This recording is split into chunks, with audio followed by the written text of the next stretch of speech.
Imagine it's 50,000 BC. No phones, no Netflix, just a fire. You are sitting with your tribe, feeling the thick smoke hit your face. Then, one of your ancestors decides to do something strange. Instead of turning away, he breathes in the smoke on purpose. Who was the first person in history to do this? The story doesn't start with tobacco or cigarettes. It starts 1 million years ago in the caves of South Africa. Scientists found ash and charred bones that weren't from a wildfire. This was a deliberate fire, built by humans who weren't even sapiens yet. They sat around the fire and inhaled the burning plants. Some of that smoke was special. Certain plants release chemicals that change how the brain feels. Our ancestors accidentally discovered euphoria while sitting by the wrong bush. Your brain was already prepared for this. We have built-in receptors designed to react to these plant chemicals.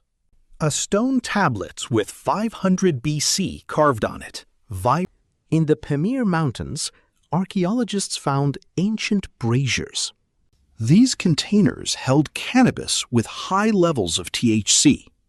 The historian Herodotus wrote about the Scythian people. He said they would throw seeds on hot stones and shout for joy. But what about tobacco? For thousands of years, it was a secret kept in the Americas. In 2019, an ancient hearth was found in Utah. It contained tobacco seeds from 12,000 years ago. To the indigenous people, tobacco was a sacred bridge to the spirits. It wasn't a habit, it was a ritual for healing. Some call this the fourth drive of biology. Even animals seek out altered states, like elephants eating fermented fruit. It's a biological urge to escape reality for a moment.